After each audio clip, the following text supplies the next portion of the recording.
வந்து பின்னங்கள் ஸ்டார்ட் பண்ணி கிளாஸஸ் போயிட்டு இருக்கு. இதுல வந்து இன்னைக்கு பிள்ளைங்களை வந்து ப்ராஜெக்டுக்காக பின்னங்களை எப்படி நீங்க சொல்லுவீங்க, பிராக்டிக்கலா உங்களுக்கு காட்டலாம் அப்படின்னு சொல்லிட்டு சில பொருட்கள் கொண்டு வாங்க அப்படின்னு சொல்லியிருந்தேன். அதுக்கு பிள்ளைங்க வந்து நிறைய கொண்டிருக்காங்க, டிஸ்பிளே பண்ணிருக்காங்க. இப்ப யார் யார் என்னென்ன பிரசன்ட் பண்ணிருக்காங்க அவங்க எக்ஸ்பிளைன் பண்ணுவாங்க. எது கால், எது அரை, எது முக்கால், எது முழுமையானது, அதெல்லாம் எக்ஸ்பிளைன் பண்ணுவாங்க. பார்க்கலாம். இப்ப ஒருத்தர் பை ஒருத்தரா பார்த்துட்டே வரலாம். ஃபர்ஸ்ட் நீ எதிரிமா ரித்திகா சொல்லு. கால், அரை,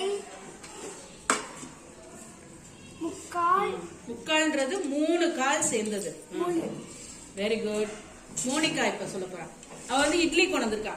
நம்ம ரியலா பிராக்டிக்கலா நம்ம அக்கா தங்கச்சில சண்டை போட்டு சாப்பிடுவோம்ல, அதுல இருந்தே பின்னங்கள் பார்க்கலாம். கால், அரை, முக்கால், முழு. Very good. அப்படிங்க மாமா. தர்ஷிகா வந்து சாக்லேட் கொண்டு வந்திருக்கா. அரை, அரை, அரை, அரை மட்டும். ஓகே. அடுத்து வந்து ராஜசிமாட்டி வந்து பிஸ்கட். பிஸ்கட், முழு, அரை, அரை, முக்கால். முக்கால். Very good. பாய்ஸ் எல்லாம் எதுவுமே கொண்டு வரல. கால், அரை, முக்கால், முழு.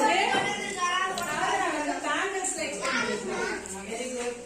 இப்ப நிதிஷ் வந்து பிஸ்கட். கால், அரை, முக்கால். இது ரெண்டு சேர்ந்தாலும் முக்கால். முழு. முழுமைக்கு வந்து ராஜசீமா அவனும் அதே பிஸ்கட். அச்சு கால். இப்ப கால், அரை, முக்கால்.